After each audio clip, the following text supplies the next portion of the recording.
英国周三表示，有越来越多的可行证据表明，东突厥散有维吾尔族穆斯林被强迫劳动。英国国会外事委员会12月15日举行了题为“新疆拘留营”的正式会议，讨论了中国的维吾尔集中营强迫劳动、如何防止英国公司使用维吾尔族强迫劳动、维吾尔难民的困境等议题。在东突厥散和中国其他地方，维吾尔族被强迫劳动的证据是可信的，而且越来越多。英国政府对此深感不安。英国外交部主管亚洲事务大臣内基尔·亚当斯称，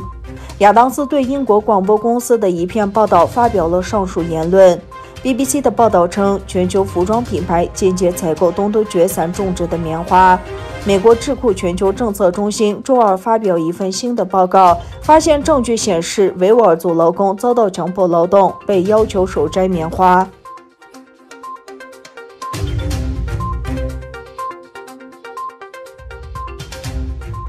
据中国媒体报道，新疆文化建设研究院于12月10日在新疆师范大学成立，其任务是提出建议并采取措施，促进东突厥散的中国文化融合项目。报告称，该研究所由5个研究中心和一个实践基地组成，着重于如何提高中华民族的意识，如何普及汉语，如何传播该地区的文化和艺术，并进行相关的研究、资讯和培训。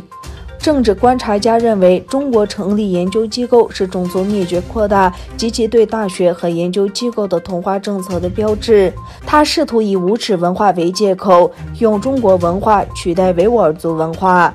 观察家认为，中国成立新疆文化研究所标志着中国将同化和种族灭绝政策扩建到大学和研究机构。中共当局以文化传播为由，企图消灭维吾尔语言。中共当局以文化传播为由，企图消灭维吾尔语言文化，以汉族文化取代维吾尔文化。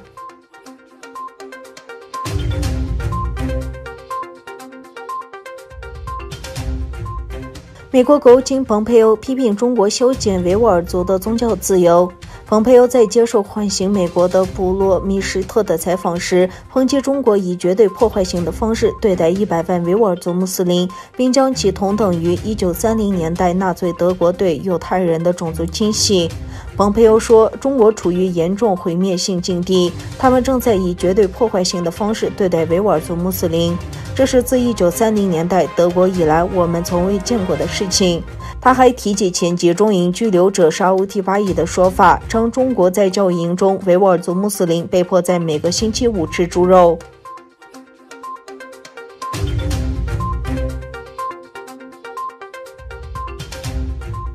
中国上海复星医药集团股份有限公司和德国生物科技公司说，已与一家中国制药公司签署了一项向中国提供1亿剂武汉病毒疫苗的协议。在2家公司发表的联合声明中指出，已签署了有关向中国提供首批1亿剂名为 BNT162 新冠疫苗的协议。声明中提醒到，上海复星医院有限公司和德国公司3月曾公布，将在中国开发基于 mRNA 的 BNT162 武汉病毒疫苗，并进行临床实验和市场营销方面的合作。声明中强调，将由 BioNTech 在德国的工厂向中国提供首批疫苗。